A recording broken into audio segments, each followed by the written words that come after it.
Alright, I am back with another video, and today we are doing, I guess it is a build request, but it was kind of something I came up with on my own. I've been asked in the past to do a kind of Monster Tamer Pokemon Trainer type build, and I was like, yeah, that sounds really cool, but I've done summon builds before. But then that got me thinking, especially in the terms of Pokemon, right? There's one aspect of Pokemon training that a regular summon build can't quite get right, and that is the actual act of going out and catching or taming your monsters or catching Pokemon or whatever have you. And that led me to think, how can I possibly translate that into Baldur's Gate 3? Because obviously most summon builds, you just get the summon spells when you level up, and that's that. There's not much else to it. So how do I add the actual going out into the world and catching monsters aspect into Baldur's Gate 3? And I think I figured it out. We're going to be starting off as a wizard, which is going to allow us to use scrolls, and pretty much most of the important summon spells that I would consider for this build come in a scroll. So what if we took a level of wizard, then a level in another caster which doesn't necessarily get summoning spells in order to get the high spell slots, and then force ourselves to be able to only be able to get our creatures from scrolls, so you actually have to go out into the world and find them. I think that is a super, super cool idea. It would give you a reason to follow certain quest lines, look out for certain key items, explore every nook and cranny for the randomized scroll drops to see if you can get the right creature, and eventually when you get into the late game and you get to all the unique scrolls that summon like one-of-a-kind creatures, it's gonna feel so cool. And I'm not just going to limit myself to scrolls either. I am going to be including certain items that will allow you to use summon spells as well, so you've got to be on the lookout for those. Overall, you're going to be able to play through the whole of Baldur's Gate 3 with a new objective that fits into your playstyle. Now, the whole idea of this character, then, it's like, well, because then that brings in another issue. It's like, well, why would I go to the trouble of just collecting all these creatures and summoning them when I can just fight as a regular character until I get one creature that's really powerful? Well then, let's build this character not for combat, but for support and dialogue, being the face of the party. Keep our physical stats low, but give us like high mental stats and spellcasting stats to have a ton of utility and support out and inside of combat, allowing us to buff up our summoned creatures and make them even stronger and worth using. This playstyle, right, it's super unique, but I think it's going to make one of the most fun builds you could possibly do in Baldur's Gate 3. Probably not something that's prepared for honor mode, unless you find that this strategy is actually kind of powerful, and you'll see where I'm going with this in a minute. However, I think for just a kind of a casual playthrough where you're just trying to have fun, this can be seriously cool. Anyways, let's get into the actual build. First up, we are playing as a wizard to start. Like I said, this is going to give us access to scrolls right from level 1, and we don't really need things like Constitution saving throw proficiency or anything like that. We don't have to kind of finagle that out. So we can just kind of pick whatever as our starting class, and again, since we're not really using weapons either, it doesn't matter, so wizard works. This is going to get us a few things, namely, like I said, the ability to use scrolls and learn them and put them into our spellbook, but it's also going to give us a couple of cantrips. Now, again, I don't want this character to be offensive. You can take offensive spells if you want, but it is actually going to clash with our main strategy if you do, so keep that in mind. However, we're just going to grab Mage Hand because it's kind of like a summon. This could be sort of just a utility kind of starter Pokemon, I guess. Minor Illusion, which again kind of summons something that could potentially help. And finally, Friends, again with the face of the party, we might as well gain advantage on those charisma checks. Next up, the spells. Obviously, since again we don't want offensive spells, we might as well pick up utility options. You could go with Mage Armor if you decide not to wear clothing with this build, but this build is actually going to be able to go up to Heavy Armor, so it's whatever. But of course I've gone with the standard utility spells like Long Strider to make yourself or your Pokemon faster, Enhanced Leap to just enhance your jumping distance, Expeditious Retreat so you can run away back to the Pokemon Center once you're out of Pokemon, and Featherfall again just to get around the map. I've gone with Shield just because it's going to be kind of useful. I don't really like grabbing spells that augment the trainer because that's not the point. However, this is going to protect us from some high damage hits early on, especially when our Dex and Con are pretty low. And finally, Find Familiar, our true starter Pokemon, allowing us to summon a cat, a bird, a crab, or a few other things, basically picking a starter Pokemon and off you go. Now, usually these aren't meant for frontline combat, so you're going to want to be able to catch something that's going to work a bit better for this role quite early on. However, as a start, it's going to be okay.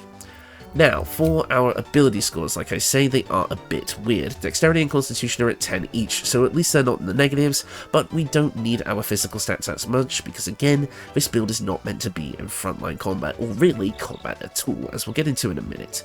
However, Dexterity is going to give us at least a little bit of initiative. It's not going to give us a negative to our initiative. However, we kind of do want to be able to go early in combat, so we're going to be getting a feat later to help with that. Constitution, again, this is just so our HP isn't completely abysmal. However, again, since we're mainly not going to be getting hit with this build, Constitution doesn't matter as much. Intelligence and Charisma are both at 16 because they are going to be our two main spellcasting stats, and Wisdom is at 14 because, again, it's another useful stat, which we will be making use of as well, especially in dialogue. As for our skill proficiencies, it doesn't really matter what you pick here as far as your background is concerned. I went with Entertainer, but it honestly doesn't matter. Pick whatever you like here. I've also made a human, in which I've kind of built like this anime character, because obviously a lot of Monster Tamer games, especially Pokemon, are kind of anime themed. So I've gone with a younger looking human here with anime hair. But of course, you can pick whatever you like for this build. Race, background, whatever, does not matter. As long as we're starting Wizard, you're good to go.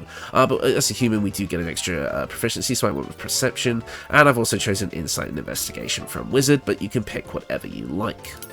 Now, the next logical step for a lot of people would probably be to go to level 2 of Wizard and pick up Conjuration. Not necessarily for Create Water, as that's really the only kind of feature you get, but mainly for the feature of being able to use be able to learn spells from Conjuration Scrolls for half price, because obviously if we're getting all of our monsters from scrolls, we don't want to be spending that much gold on them. But I tend to find that this isn't really worth it. We're only going to be getting 2 more spells from Wizard anyway, none of which we really want, and you find that you get enough gold in a typical playthrough, especially if you consciously save up to use it for scrolls, but it's not really going to matter. Like, a level 5 scroll, the highest thing is like 250 gold, which by the time you're learning those spells, isn't a whole lot, so really I don't think it's worth going to level 2 of Wizard here. I think it's much more worth it to go to level 1 of Cleric. Cleric is going to give us some interesting things, namely, again, we're going to get some cantrips. This is going to allow us to grab Resistance and Thaumaturgy, which can be used both on us for our ability checks, or for our summons as well, maybe for their saving throws with resistance if you're wanting to spend the concentration on it. And we'll pick up Thaumaturgy as well, because if you're playing on a higher difficulty like Tactician or maybe even Honor Mode, Thaumaturgy will not make people potentially hostile, whereas things like Friends will, so it's worth having both. As for our subclass, I think the best subclass you can go with here is Light Domain. This is going to give you heavy armor proficiency, meaning that you can put on whatever you like armor-wise, and then just swap over to camp clothing to kind of keep that like kind of trainer look. But then you can give yourself extra defenses without needing to have high dex.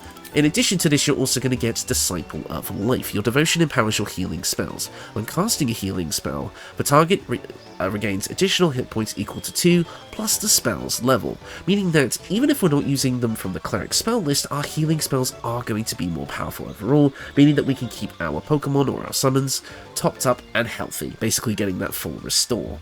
We're also going to be getting an extra prepared spell in Cure Wounds, which is a nice thing to have, and Bless as well, meaning that we can give our summoned creatures a little bit of a buff.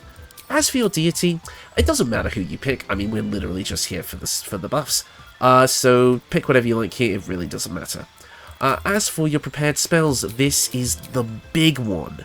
Sanctuary. Because all we're doing is summoning creatures and buffing and healing and supporting, Sanctuary won't break because we're not going to be using hostile spells or try to harm anybody, so we can just continuously buff our allies, our summons, and never ever get attacked, meaning that this is now a true Monster Tamer Pokemon game where the trainer doesn't actually end up in battle, unless, you know, you attack somebody, which you're not going to do with this build. Sanctuary is so essential that I feel like the 1 level dip of Cleric is absolutely worth it over the 2 levels of Wizard.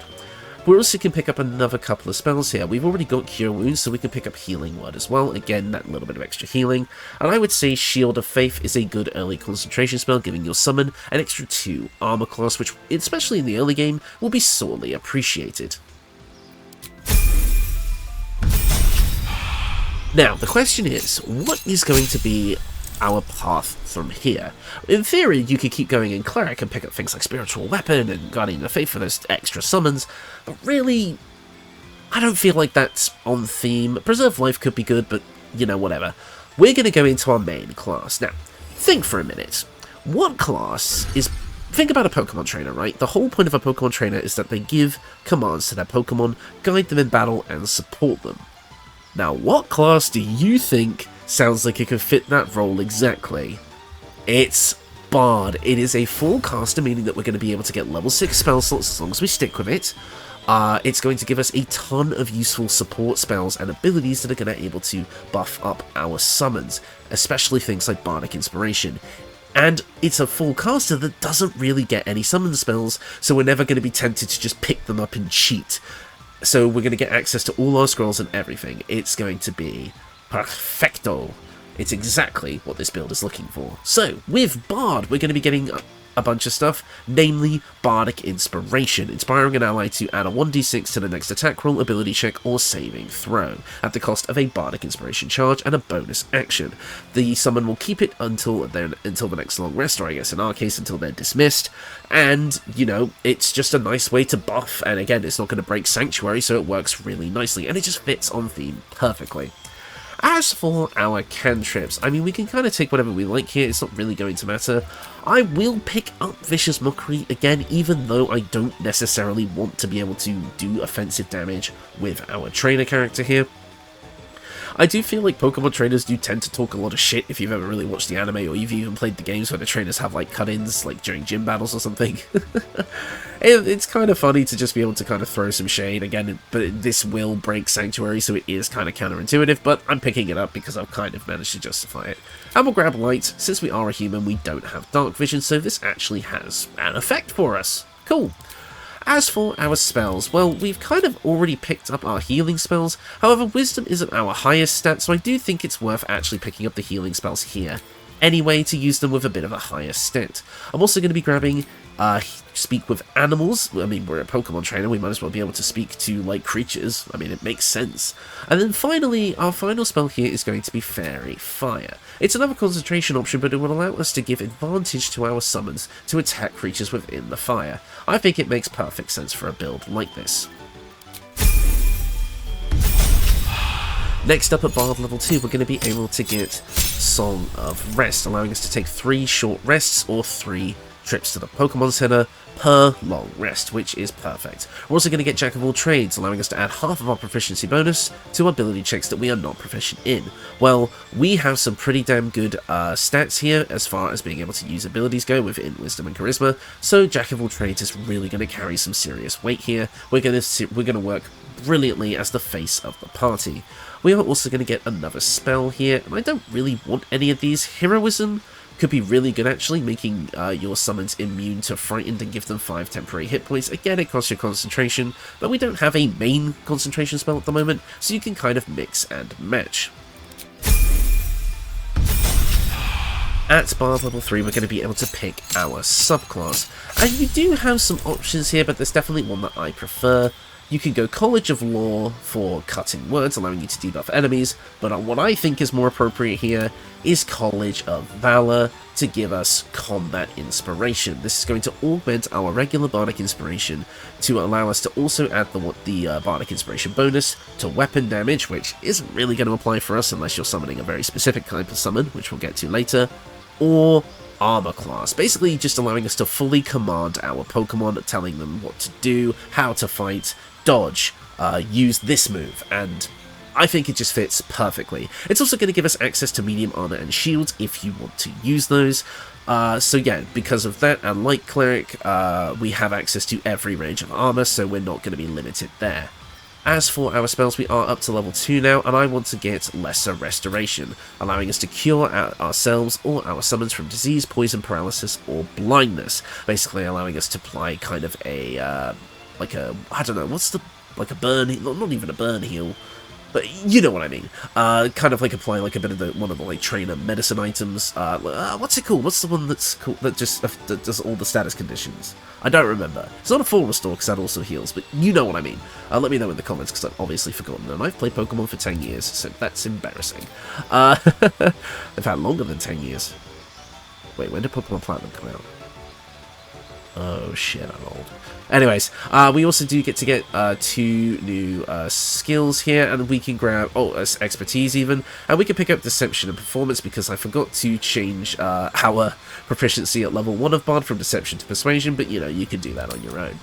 And we can also remember, I would also remember to replace spells as we go up in levels. I'll talk about this more later, but just remember that this exists because you're going to want us to be swapping out spells kind of as we go.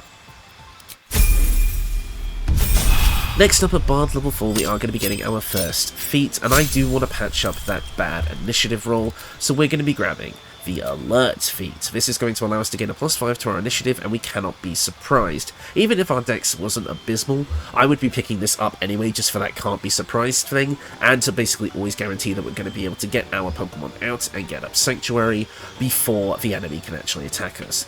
So you can throw on something like the Gloves of Dexterity if you want, and then pick this up to basically always guarantee you're going to go first, winning that speed battle. As you know, speed control is very important in competitive Pokemon, so Alert, I think, is pretty much required on this build, no matter what you do. We get another cantrip at this level, it really doesn't matter what you take. And finally, we do get another level 2 spell here. And it's kind of up to you to pick what you want here. Let's see here. See, invisibility could be like you pointing out like when an enemy is like moving really fast or has turned itself invisible to allow your summon to attack them. You could go for enhanced strength for ability checks. Again, I don't really want to go for anything offensive or like things that directly influence the battle. In fact, I might just pick Animal Friendship because that kind of just feels right. I don't know. Take whatever you like here. And now at Bard level 5 we're getting something pretty huge. We're going to be picking up our Font of Inspiration feature, allowing our Barding Inspiration to recover on a short rest as well as a long rest, meaning we're going to be able to give it those buffs way more often. As well, our buffs have been improved to a D8 instead of a D6. We also do get to learn level 3 spells at this point, and there's nothing here I would say that I'm extremely looking for from the level 3 selection. The only one that kind of is funny to me is Feign Death, putting an ally into a protective coma, so yourself or one of your summons. They become resistant to all damage except psychic, and disease and poison have no effect, so your Pokemon faint instead of dying, but you know, it's not that great, so I would probably pick up something else that might have a bit more overall utility. Pick whatever you like. Next up at Bard level 6, we are going to get some interesting things. A Valour Bard is going to give us extra attack, but again, we're not attacking with this build, so this is kind of pointless. We do get Counter Charm here though, which would allow you and your allies within 9 meters to have advantage on saving throws against being charmed or threatened. Again, the ability itself is kind of meh, so I've never actually used it in this game, but during the combat footage test and the battle testing for this, I just kind of used it because there was nothing else that the trainer could really do on their turn. And I didn't realize it summoned a music box that actually played music during the battle. That's actually really cool. Even though, again, I don't think it's very mechanically impressive, the actual visual and, like, audio things, it plays like a music box rendition of the main theme. It was so cool. So, you know, if you've got nothing better to do, might as well throw this out. And as for our spells, again, we do get another one, so pick whatever you like here. Calm Emotions is one I thought of, because meaning that, like, you can make it so your summons can't be charmed or frightened or become enraged. However, this only works on humanoids. Boo! So, it's not going to work for our summons, unfortunately. So again, pick whatever you like. Knock, because it's a useful utility spell. I mean, which actually makes sense in the context of Pokemon, because as a player, you just kind of break into people's houses all the time and just kind of let yourself in, so I guess having the knock spell kind of works. I never considered that until now. As for this level, which is Bard level 7, we are going to be able to get level 4 spells, and there are 2 that really stand out to me here. The main one being Freedom of Movement, allowing us to give our summon a little bit of a buff. They get snapped out of being stunned, difficult terrain cannot slow them down, and they cannot be magically paralyzed or restrained, and this lasts until the long rest, and you don't need to maintain concentration on it. It's pretty good. I think this is perfect. It's one of the better buffs you can get for a summon. And I think at this point you could replace a spell if there's one you don't think is very useful. And I think picking up Dimension Door would be a good option, allowing you to teleport yourself and one adjacent ally to a place you can see, basically allowing you to get you and your Pokemon where you need them to be at the same time, and I think it works kind of nice as a teamwork kind of mechanic, I guess. At Bard level 8, we're going to be grabbing our second feat, and it's entirely up to you what you want to do here, but I'm personally going to recommend picking up an ability score improvement and bumping up your intelligence to 18, meaning that you will be able to have more prepared spells as a wizard. At this point you would have 5 prepared spells, which isn't enough for a full team of 6 Pokemon, but again, remember we are going to be getting some of our Pokemon from items, not just scrolls, so you're going to have the opportunity to get that full party and then some. However, something like the Lucky Feat could be good, or mobile or whatever, but I would personally just take that ability score improvement to give you more prepared spells. And speaking of spells, we do get another one at this level, and it can kind of be whatever you want. I mean, again, it really doesn't matter, as we're mainly just here for like support and utility options, so I might just pick up Enhance Ability for now. At Bard level 9, though, we are going to be able to get access to level 5 spells, which means we can pick up some important ones. First up is Greater Restoration. Now this is the Cure All Status Effects Pokemon item, allowing you to touch a creature to negate any charm, petrification, stun, or curse afflicting it, basically meaning that now you can cure any status condition your Pokemon has. I'm also going to replace one of our earlier spells, let's say Enhance Ability, that I just picked up, and change it out for Mass Cure Wounds, allowing you to heal pretty much yourself and any of your summoned allies on the field for a big bit of damage. Now, obviously, if you were playing a real Pokemon build, you'd only have one summon out at a time, which is what I did in the combat footage, but there's nothing actually stopping you from summoning from multiple different sources and just going crazy, so this would allow you to heal the whole team in a pinch. There's that full restore. And finally, at Bard level 10, we're going to be getting the final buffs that we want. Namely, the final buff to our Bardic Inspiration. It is now a D10, the highest it can be. We're also going to get 2 more skill expertise, and it doesn't matter what you pick. As for the rest of it, we get another cantrip, I guess Blade Ward, I don't know. The cantrips really don't matter at this point. We do get to pick another spell up to level 5, and there's nothing here again that really stands out to me, so we might as well just pick up Enhance Ability again. But something like Planar Binding, I guess, could work, but I feel like that's not... I mean, yes, technically it is catching an enemy, but only for 10 turns, and it's on very specific things. I don't know, I personally don't like it. And then finally, we actually get access to Magical Secrets. Now, normally, I think a lot of people, if they were doing this build, they'd see, oh, Magical Secrets, this means I can pick up Contra Elemental and use it as much as I like. But, like I say, we can already get this from our scrolls, and that's kind of the whole point of this build, so I don't really like picking it up here. But it's 2 things here that I think would really, really top off this build. Haste and Counterspell. Haste basically allowing us to give any of our summons a massive buff. It would become our main concentration spell, allowing them to take an extra action so they're doing more attacks, getting a higher armor class so they're likely to live longer and be more maneuverable. It's so good. And Counterspell would allow us to basically give out the dodge command and stop stop our summons from being hit by spells.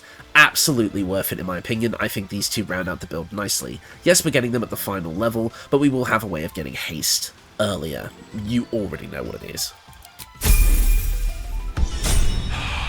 And that is the build. Overall, you're going to be getting a ton of ways to support your summoned creatures, and also the ability to get a ton of those summoned creatures, and also the ability to kind of make yourself effectively invincible by using Sanctuary and basically just focusing entirely on support and letting your summons do all the dirty work, as well as being able to support them with things like Combat Inspiration, and again the overall utility the Bard brings, like Speak with Animals, Song of Rest, General Healing, and other buffs. You're going to feel like this playstyle really comes together and is super unique, super fun, and honestly, extremely effective.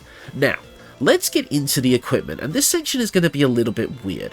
I'm going to say that from this point on, if you don't want spoilers for what potential summons could be in the future, or I guess like minor quest spoilers on how you get some of them, then I would probably stop watching here. However, if you don't care about some minor spoilers, like there's nothing major plot-wise, then feel free to keep watching. So, let's get into the equipment. Now, most of the equipment here doesn't actually matter. You can pick whatever you like. There are two, though, that I would say are kind of mandatory. Well, I'd say there's one that's definitely mandatory, and the other one that's like, it's pretty good, especially if you don't get the scroll. The first one is Circle of Bones. Allied undead within 6 meters are resistant to bludgeoning, slashing, and piercing damage. Basically, they get the barbarian rage defense. However, they also get to use Animate Dead once per long rest as a level 3 spell. So if you haven't managed to get the scroll yet, this is a way to be able to summon another ally, but I mean, if you get the scroll, this kind of becomes obsolete, aside from the resistance that it gives. So you can kind of keep it on or swap it for something else in that case. The other main thing you want to go for in the late game is the Crypt Lord Ring. This is going to give you the ability to cast Create Undead, which is basically going to be like your first highly evolved Pokemon. I wouldn't exactly call it a legendary, but it is pretty good. It summons a very powerful undead corpse that can do a bunch of things, like being able to frighten enemies, do big hit multi-attacks. It's definitely going to be one of your stronger things. You get this at the end of a quest line in Act 3.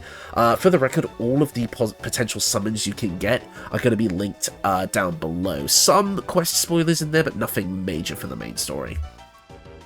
And finally, I guess I forgot about this one, but I'll talk about it now, is the Infernal Rapier. This can be acquired towards the end of Act 2, and again, we don't really care about it for the sake of being able to use it as a weapon, although we do have the proficiency for it, and it gives us a +1 bonus to spell save DC, and instead of our Dex modifier, it uses our spellcasting modifier, so if you need a melee weapon on this build, which again I feel like goes against the spirit of it, whatever, this can be used. What we're mainly here for is the ability to summon planar ally Cambion, allowing us to once per long rest conjure a fiendish Cambion to fight alongside us. It can cast Fiendish Charm, Draining Kiss, and Raise of Fire, basically giving us another super powerful summon in an item. And the 3 items that I've showcased here, the Infernal Rapier, the Crypt Lord Ring, and the Circle of Bones, are all the kind of item summons we can grab. The rest are going to be coming from, scrolls. There we go. So, let's keep going here. I've also picked up the Cloak of Cunning Broom. Again, nothing from here on out is necessary, it can just help. And this would allow us to, whenever we disengage, we also create a foggy cloud within a 2 meter radius that lasts for 1 turn. Basically, we get it for the simple cost of disengaging, and again, we're not going to be doing much else of our action once we've kind of got all our buffs and summons set up.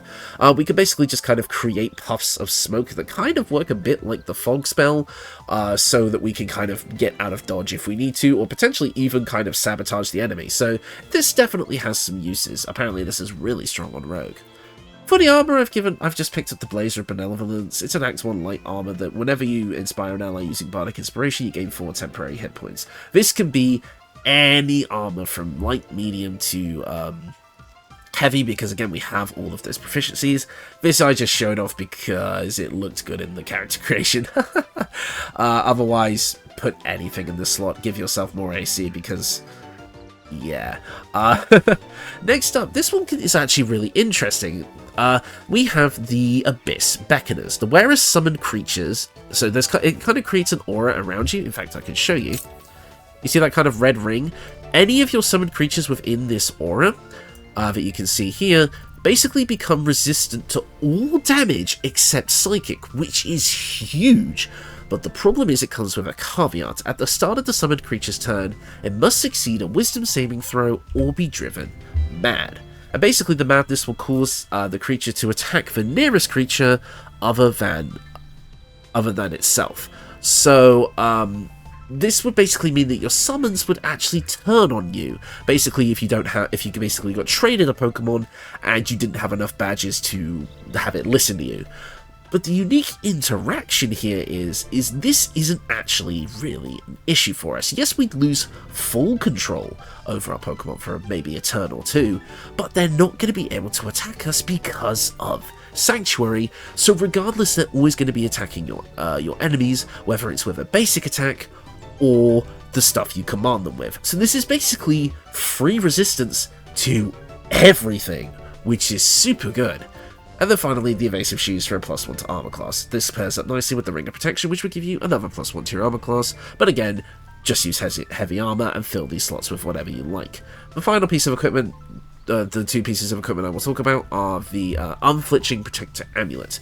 and the Spellcrux Amulet. Basically, the Unflinching Protector Amulet would allow you to basically force an attack to miss your Pokemon once per short rest, which is extremely good. But it's an Act 3 item, and the Spellcrux Amulet, which can be obtained in Act 2, would allow you to restore a spell slot of any level as a bonus action. So the idea would be that if you cast, if you make a summon with one of your, I can't speak. If you summon with your single level 6 spell slot, you can restore it, essentially getting 2 level 6 summons per long rest, which is really good. And once you've restored your spell slot with this amulet, you could just take it off again, putting whatever you want back in the main slot, which could be the Unflinching Protector Amulet. So I feel like it's absolutely worth having on this build. And finally, we have the Darkfire Shortbow. I mean, it's going to give us resistance to fire and cold damage, which is nice, but being able to cast Haste, which we can do even though we're not proficient with it, you can ignore that, would allow us to get Haste a lot earlier than, well, max level, and we could just cast it and once per long rest and just have our summons go absolutely ham, which is awesome. I absolutely love being able to pick this up. So that is the equipment overall. Now, I can show you some summons, like here, we can cast Create Undead. Oh, well, except we need Corpse to animate. But we have Planar Ally Cambion, we have Animate Dead, and we have Create Undead. That's all, and also Find Familiar here as well. These are kind of our summons that we can grab. Oh, we can summon a frog. Look, I was going to say it's Politoed, but I've never... Is that like a poison frog? Oh yeah, you can see he's undergoing the Demon Spirit like saves there. Either way, let's get into the scrolls. Now this is kind of where the other spoiler stuff is going to come up, so let me just pick some out. Now some of the scrolls you see here can't be used in regular gameplay, so just ignore them, but I'm going to pull a few out for you now.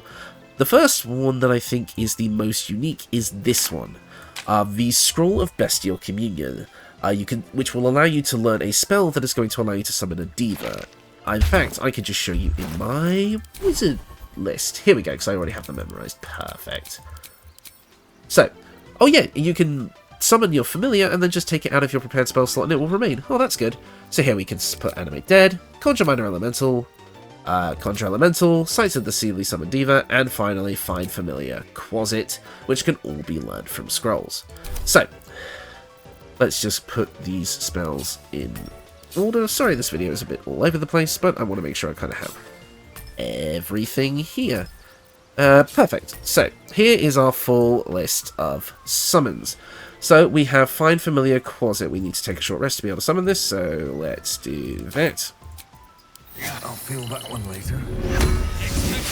It doesn't stack with the regular Find Familiar, but this is an improvement. Basically, this little dude here has a little bit more HP than your standard Familiar, can do a bit of a claw attack, and also has the ability to become invisible and frighten targets. It's mainly just kind of for memes, ignore that, that's a mod.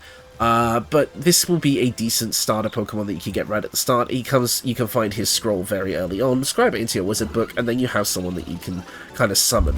Unfortunately, you can only summon this little dude outside of combat, so it's kind of like... So if it dies during combat, you're going to have a bit of problem, but you know, we work with what we have. Let's look at some of the other spells we have here. Obviously, Animate Dead exists, and with Animate Dead cast at higher levels, you can make flying ghouls, skeletons, and zombies, which all work as long as there's a corpse around. You can also, you can summon Mind Your Elemental, which is going to give you the ability to summon an Azure, Ice Methods or Mud Methods. Let's summon an Azure just as an example. And he's got some, you know, fire attacks and such, like Searing Smite and just regular kind of weapon attacks, and the ability to just overheat, which I think is kind of cool. So you have some options there. Let's keep looking at these. We can also conjure a regular elemental, which if we use a 5th level spell slot, we can summon a water, fire, earth, or air elemental, you know, looking for that type advantage. And then we can summon the evolved form with a 6th spell slot, summoning an air myrmidon, earth myrmidon, water myrmidon, and fire myrmidon. We can summon a fire myrmidon just as an example. There you go. And then finally, like I say, we have summoned Diva from Scroll, which I think is pretty good. Again, all potential summons will be listed in the description, because there are a few extras that I won't go over in this video for spoiler reasons, but if you wanted to check the description for some, you know, special summons you can get from questlines, feel free to check those out down below. But these are kind of the main ones you want to go for. Now, this build might have a little bit of trouble in the early game, just if you have a bit of trouble finding the right scrolls and can't quite summon things immediately. Maybe you don't have the spell slots for it, or again, your only option is this guy right here. But, you know, again, once you kind of start hitting those sweet spot levels, where you can learn things like Animate Dead, and then you get the items that allow you to summon the big boys, like the Cambion and the Diva and all that good stuff, it's going to work out for you. You just kind of have to be ready for, you know, some difficulty in the early game, but once this build gets going, it absolutely gets going. You may even find that you might find it easier to level, like an ally, maybe with, like, Druid or something, or Cleric to get some extra summons, but again, I feel like that kind of goes against the spirit of things. But I feel like once you kind of... I think the joy of actually finding a scroll and being able to summon things and then getting those buffs up, it's going to feel really, really fun.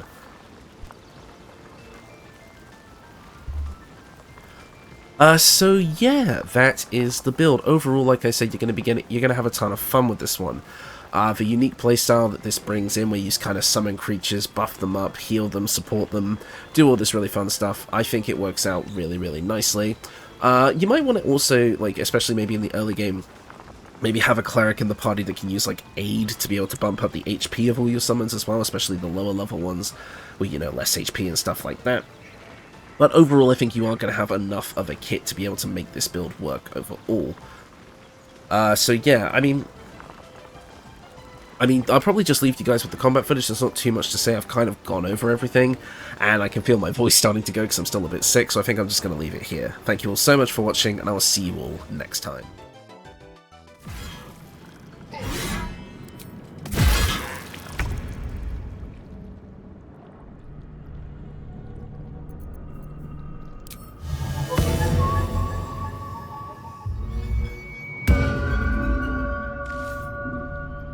Can't slow down.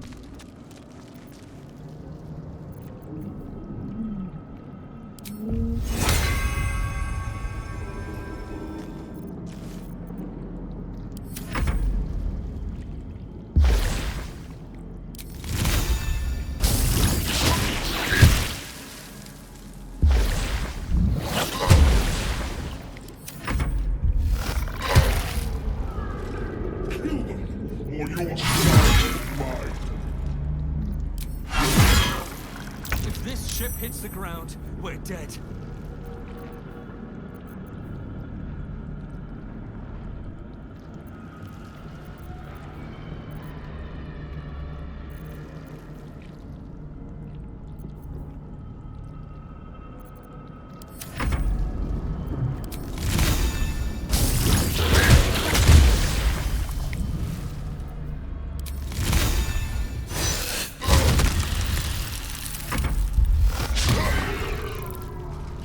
These intruders open! This is ours! Your turn now!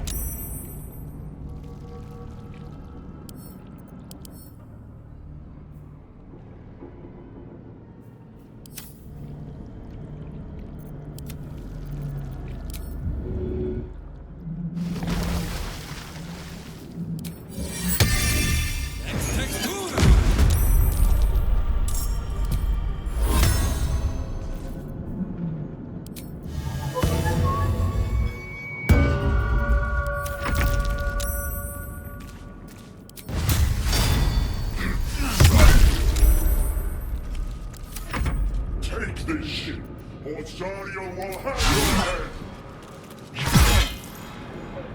Come a little closer!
cannot escape!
Time to press ahead.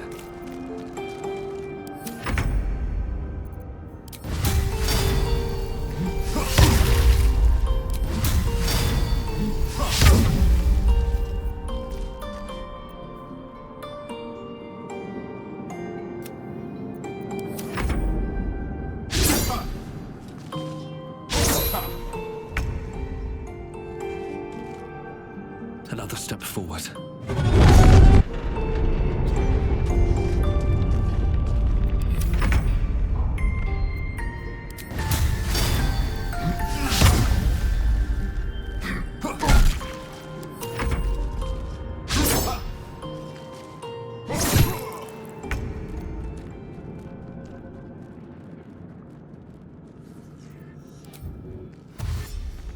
I'll give it a shot.